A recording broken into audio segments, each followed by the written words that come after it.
국내 코로나19 신규 확진자가 49일 만에 가장 많은 40명 발생했습니다. 특히 경기도 부천에 있는 쿠팡 물류센터의 집단 감염이 확산하고 있습니다. 다른 회사의 물류센터에서도 확진자가 나왔는데요. 보도국 연결해 보겠습니다. 김장현 기자. 네, 어제 하루 신규 확진자가 40명 발생했습니다.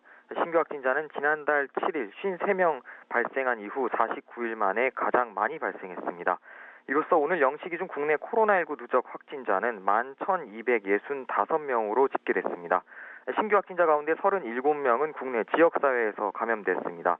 서울 19명, 인천 10명, 경기 6명 등 수도권 중심으로 발생했습니다.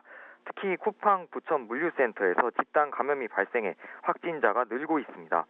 오늘 오전 9시까지 36명의 확진자가 나왔는데 물류센터 직원이 32명이고 나머지 4명은 이들의 접촉자입니다.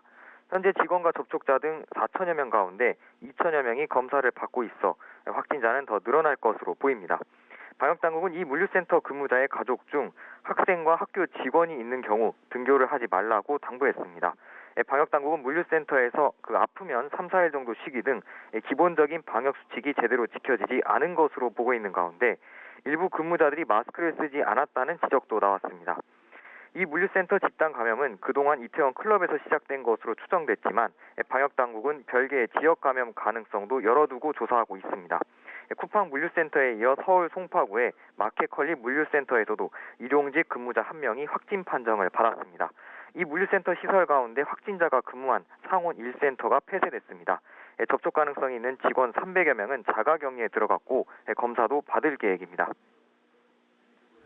네, 그리고 방역당국이 학교 내 마스크 사용 지침을 새로 내놓았죠.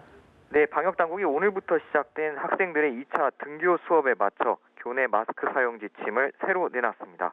교실 복도 등 실내 공간에선 마스크 착용을 원칙으로 하되 운동장 등 실외에서 2m 이상 거리 두기가 가능할 때에는 마스크를 벗을 수 있도록 했습니다. 아울러 머리가 아프거나 숨이 차는 등 학생에게 이상 증상이 나타나거나 충분히 환기가 가능한 상황에서 소규모 수업을 할 때도 마스크를 쓰지 않아도 됩니다. 또 KF94나 80과 같은 보건용 마스크와 수술용 덴탈 마스크, 수술용 마스크와 비슷한 형태인 비말 차단용 마스크, 면 마스크 모두 사용할 수 있습니다. 또 다중이용시설의 에어컨 사용 지침도 제시했습니다. 지침에 따르면 에어컨을 쓸 때는 창문을 닫고 사용하되 최소 2시간마다 1회 이상 환기를 해야 합니다. 에어컨 바람 방향은 사람에게 직접 향하지 않게 하고 바람 세기는 약하게 해야 합니다.